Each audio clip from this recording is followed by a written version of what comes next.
Hi guys, Simo here. Just thought I'd do this quick video to get this page rocking and rolling. There's an old saying that goes, choose your beliefs wisely because your beliefs can either imprison you or empower you. Now the same goes for whatever autism theories you choose to believe in. Now people have a tendency of taking on these autism theories as beliefs as though they have been conclusively proven. For instance, society in general now believes that autism is genetically caused. You have so-called reputable authority websites on autism emphatically stating that autism is genetically caused, and you have all these well-known autism YouTube influencers straight out stating that autism is genetically caused. So if this is the case, I should be able to go to the National Institute of Mental Health website, or NIMH, and they should clearly state on their website that autism is genetically caused. Now the NIMH is a sub-department of the NIH, National Institute of Health, which is the largest medical research group in the world. Now these guys should know, right? Well, if I go to their site and look under the heading, what are the causes and risk factors for ASD? This is the first sentence. Researchers do not know the primary cause of ASD, but studies suggest that a person's genes can act together with aspects of the environment to affect development in ways that lead to ASD. So that sentence clearly states that they do not know what causes autism. And then it then goes on to say that studies only suggest that it's a possibility. It may be, it could be. Studies suggest that genes can act.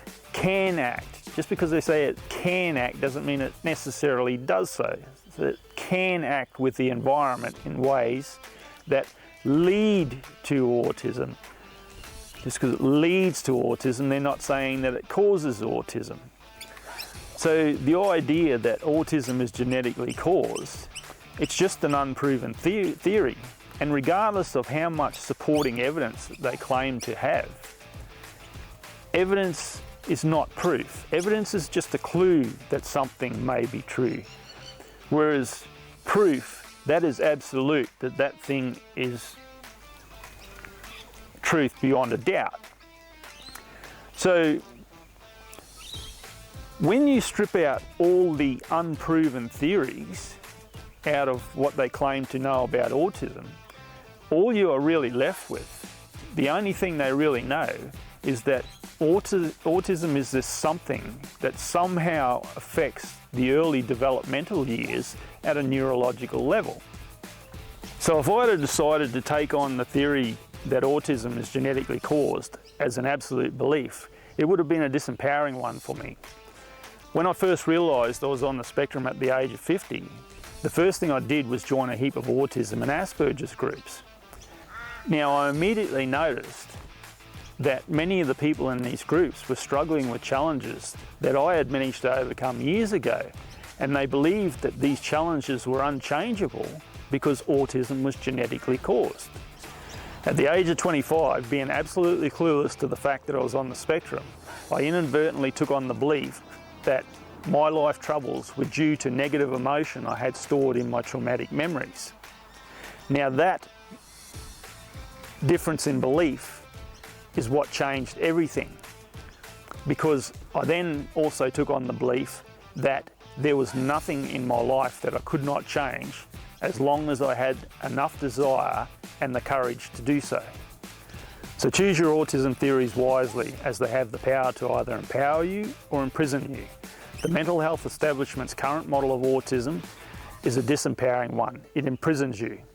They preach from a Bible that tells you that you have a disorder, which means you are somehow broken inside and that you need to be fixed by them. So that is why I ended up creating the ultimate divergence model of autism.